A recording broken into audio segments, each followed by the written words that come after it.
Təranə xanım, bayaq mən sizinlə söhbətdə eşitdim ki, siz bugünkü verilişimizdə bir mahnı da oxumaq istəyirsiniz. Bu mahnı mərhum şairimiz Malik Fərruxun həsr olunub. Bəstəkarı kimdir? O mahnının bəstəkarı Mobil Babayevdir. O bir növ... Bu mahnı necə yarandı? O bir növ şairimiz, sevimli şairimiz Malik Fərruxun ölümündən sarsıldı. Bu mahnını yarattı. Ümumiyyətlə bu mahnı elə bir mahnıdır ki, bütün itirdiyimiz sənətkarlara aiddir. Dünyasını dəyişən bütün sənətkarlara. Onlara bir xatirədir. Sözləri İsmail Dadaşovundur. Yaralar təzədən qövr edir ürək. Niyə könül verdin ona sən ürək? O səni sevmədi. Sən niyə sevdin? Səni sevməyəni sən niyə sevdin? Eşqinə mən qurban gedim, ay ürək. Dedim neçə dəfə ay ürək. Dedim sevməyir, o səni niyə sevirsən? Səni sevməyəni niyə sevirsən? Sözümə baxmadın. İndi yan ürək. Yanıy mənim təki peşiman ürək. Sevmirdi o səni. Niyə sevirdin? Səni sevməyəni niyə sevirdin?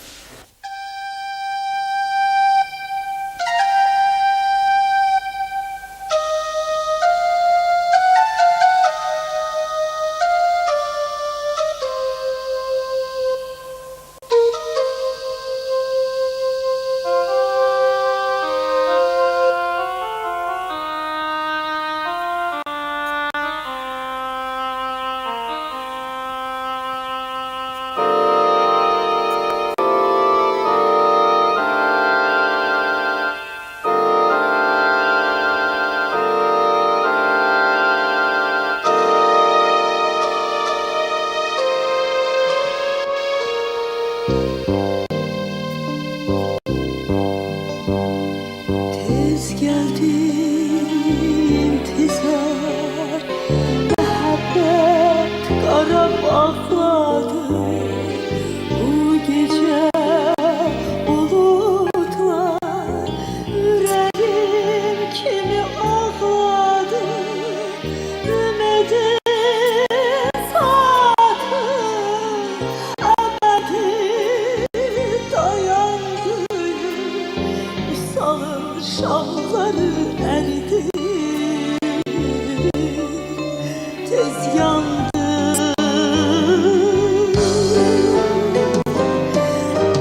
Ey Tanrım neyledin, ömrümü viran eyledin. Bir dünya sevgimi ölümden ya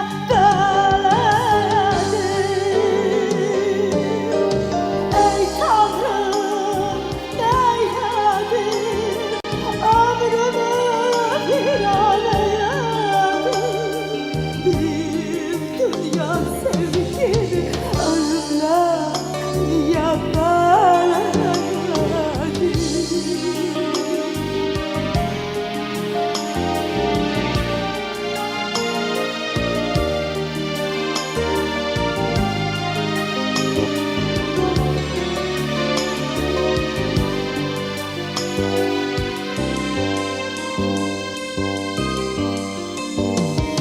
Bu hayat amansız